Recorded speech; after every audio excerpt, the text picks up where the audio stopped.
Dear students, good evening, all of you. आज की recorded classes में आपका हार्दिक स्वागत है और स्वागत के साथ साथ आपको बहुत बहुत बधाई। आप सोच रहे होंगे कि ये बधाई किस लिए। सबसे पहले मैं आपको बता दूं कि ये बधाई आपकी रुचि ऑनलाइन रिकॉर्डेड क्लासेस में आप कितनी गहनता के साथ, कितने इंटरेस्ट के साथ अपने अध्ययन अध्यापन में रुचि ले रहे हैं, उसके लिए आपको बहुत बहुत धन्यवाद। क्योंकि कल जो मैंने अपनी रिकॉर्डेड क्लासेस यूट्यूब पर अपलोड की थी, 24 घंटे भी नहीं हुए कि उसके व्यूअर्स की संख्या सेंचुरी पार कर गई, 125 के पार कर गई। इसलिए छात्रों, प्रिय छात्रों, इसी रुचि को बनाए रखिए और आने वाली वीडियो का लाभ उठाइए, ज्ञान अर्जन कीजिए, अपने ज्ञान में वृद्धि कीजिए। आज के लेक्चर में हम प्रोज के first chapter a girl with a basket written by William C Douglas,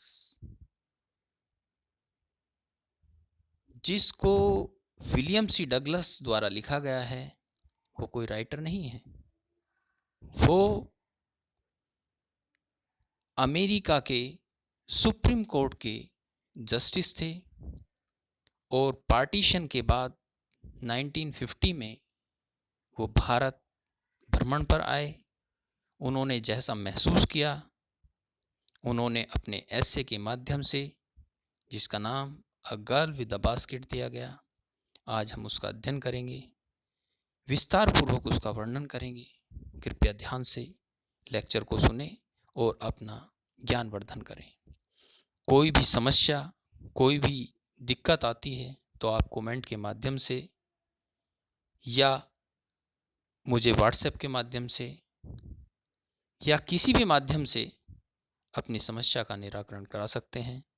मैं हर संभव प्रयास करूंगा कि आपकी समस्याओं का 100% निराकरण करने का प्रयास करूं। अब शुरू करते हैं अपना lecture. I had left new Delhi for the Himalayas. I was going as far as Bareilly by train and then by car to Ranikhet, an old British Army hill station located on a 6,000-foot ridge opposite a 120-mile stretch of snow-capped Himalayas।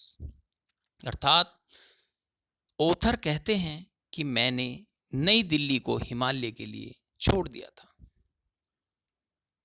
मैं train से बरेली तक और फिर वहां से car द्वारा रानीखेत जा रहा था, जहां एक ब्रिटिश आर्मी हिल स्टेशन जो 6000 फुट की ऊंचाई पर 120 मील लंबे बर्फ से ढके हिमालय के सामने था।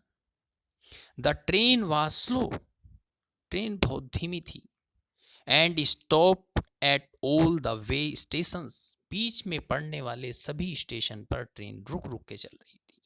एट एवरी स्टॉप, प्रत्येक स्टेशन पर, आई swung open the door of my compartment and walk the platform, मैं अपने डिब्बे का दरवाजा खोलकर प्लेटफॉर्म पर टहलने उतर जाता था। The platform were packed with the people, Sikh, Muslim, Hindus, soldiers, Muslim priests, supporters, beggars, hawkers. Platform हर तरह के लोग थे, जिनमें सिख थे, मुस्लिम थे, हिंदू थे, सोल्जर्स सैनिक थे, मर्चेंट्स व्यापारी थे, प्रीस्ट्स पुजारी थे, पोर्टर्स, कौन होते हैं पोर्टर्स? सामान बेचने वाले, बेगर्स भिखारी थे, होकर्स सामान बेचने वाले थे। होकर सॉरी कुली होता है बेटे, जो सामान उठाने वाला होता है। Almost everyone was barefoot, and dressed in loose white garments, और लगभग हर कोई नंगे पैर था और ढीले सफेद वस्त्रों में था। I would ask at least 3 people before I could find one who spoke English. मुझे एक इंग्लिश में बातचीत करने वाले को ढूंढने से पहले कम से कम 3 लोगों से पूछना पड़ता था। We would talk world affairs and every major topic the news of the day produced. हमारी बातचीत का विषय दुनिया के मामलों और हर प्रमुख समाचार के विषय पर आधारित होती थी। In this way, I was trying to get a feel of the pulse of the nation. इस तरह मैं राष्ट्र की नब्ज का अनुभव करने की कोशिश कर रहा था। Checking opinion against official attitudes and reports, और देखने की कोशिश कर रहा था कि ये आधिकारिक दृष्टिकोण और रिपोर्टों से मिलती जुलती है या नहीं। The route lay through one of the richest of India's agricultural areas. यह मार्ग भारत के समृद्ध कृषि क्षेत्र से होकर जाता था। This was the plain of the upper Ganga river. यह ऊपरी गंगा नदी का मैदानी इलाका था। 1,000 feet above sea level, 1000 feet ऊपर था। But tropical, लेकिन उष्णकटिबंधीय था। The Ganga was born slit, नदी भूरी रेतीली थी।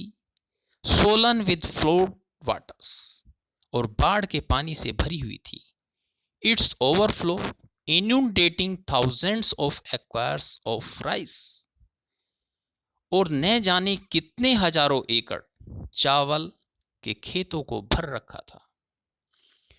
To the north were jungles, great expanses of grass higher than a man's head and unbroken except for an occasional glimpse of trees, the home of tigers, elephants, pythons, cobras. उत्तर में जंगल थे जहां घास आदमी के सर से भी ऊंचे थे और जो दूर दूर तक फैले थे, सिवाय उस जगह जहां पेड़ों को झुरमुट थे। उन जंगलों में कौन रहते थे? किस किस का घर था? द होम ऑफ टाइगर्स, हाथी, बाघ, अजगर, एंड कोबरा, कोबरे का बसेरा था। Everywhere else there was a flat land running to the horizon. बाकी सभी जगह समतल थी जो दूर तक क्षितिज तक फैली हुई थी। But डोटेड here and by the sacred banyan tree or by the rows of pakar tree shaped like elms and having thick twisted trunks. यहां वहां पीपल के पवित्र पेड़ अंजीर के पेड़ों के कतारों में लगे हुए थे।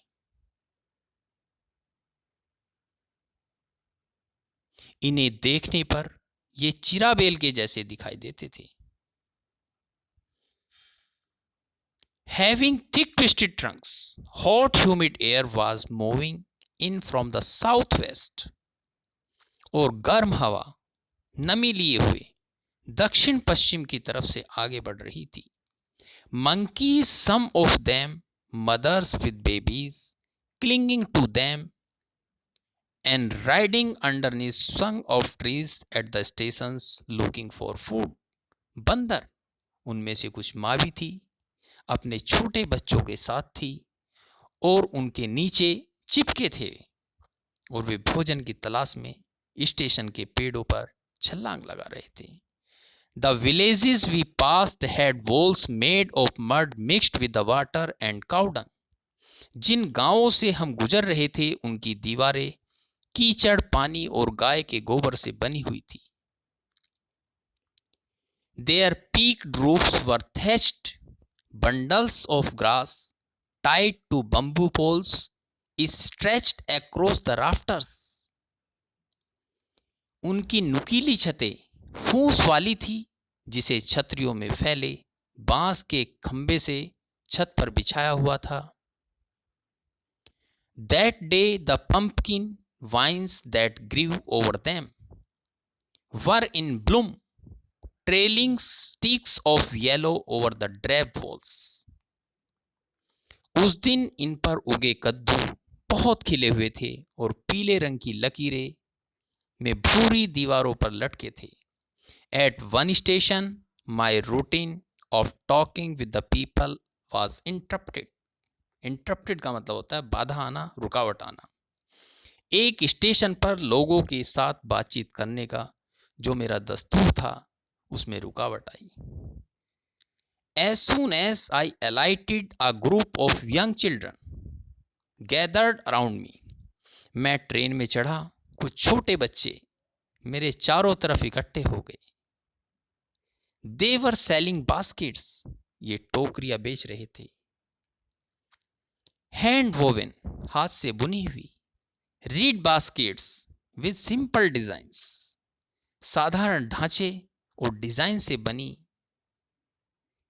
जिसके अंदर हैंडल होता था। With simple designs and patterns they had the basket high, shouted words I did not know but conveying unmistakably their desire. उन्होंने टोकरियों को ऊंचा पकड़ा हुआ था और वो चिल्ला रहे थे जिसका मतलब मैं नहीं जानता था, क्योंकि मैं तो इंग्लिश जानता था, मुझे हिंदी इतनी अच्छी तरह समझ में नहीं आती थी। तो ऑथर कह रहे हैं कि मैं उनकी केवल भावनाओं से ही समझ रहा था, उनकी बॉडी लैंग्वेज से ही समझ रहा था कि वो क्या कहना चाह रहे हैं। मतलब मैं नहीं जानता था, पर यह स्पष्ट था कि उनका क्या संदेश था। Thanks a lot dear students. आज के लेक्चर में हम इतना ही रखते हैं। नेक्स्ट लेक्चर में इसके आगे का पार्ट करेंगे। बहुत ही ध्यान से इस वीडियो को देखिए। जहाँ कोई समस्या आती है पॉज करिए और उसको पुनः जो है देखिए। यदि कोई भी समस्या आपको महसूस होती है तो आप कमेंट के माध्यम से मुझे अवगत करा सकते हैं। पुनः बहुत बहुत धन्यवाद। Thanks a lot.